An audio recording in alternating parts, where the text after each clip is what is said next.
Well, I'm here in Washington meeting with finance ministers from around the world to discuss some of the challenges that the global economy is currently facing. What's clear is that many countries around the world are experiencing supply chain challenges, just like we're seeing in the UK. And I chaired a meeting of G7 finance ministers earlier today where we agreed to work together constructively to address these issues and share best practice.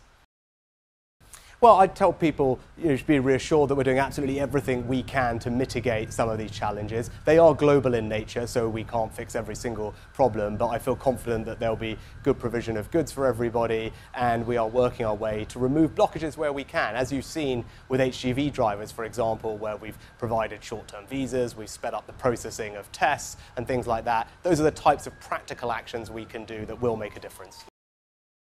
Well, when it comes to things like ports, actually you've seen an announcement today from the US about things they're doing on the port side. So it's not just in the UK that we're seeing these issues. The port of LA and Long Beach, for example, has been a place where there's been acute pressure here in America. So again, these are things that many countries are facing, and we're looking at all the different elements of the supply chain, and where we can make a difference, where it's within our control, of course we're going to do everything we can.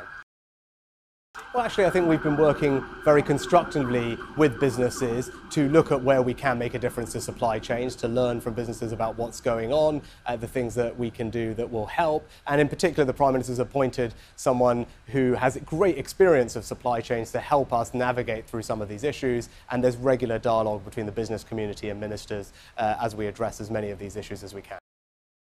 Well, I think there's a broader point about historic reliance on immigration, and that is something that we've discussed in this country together and have collectively decided that's not the right model going forward. We want to move to a higher wage, higher skilled economy. Now, obviously, that will take time, and we want to make sure that that is accompanied by increases in productivity, so it's not inflationary. But where we can make a practical difference, we've done that, and you've seen that with temporary visas, whether it's in the agricultural space or indeed for HGV drivers. So it's not right to be dogmatic about this. We're being practical. We're trying to make a difference where we can.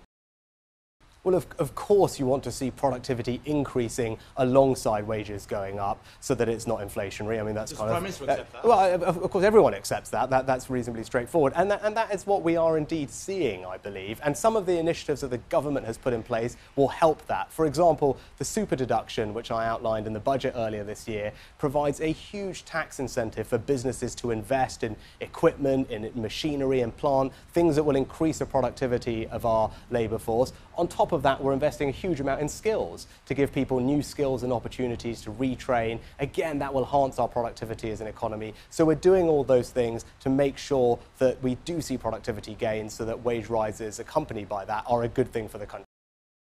I'm confident there'll be a good amount of Christmas presents available for everyone to buy.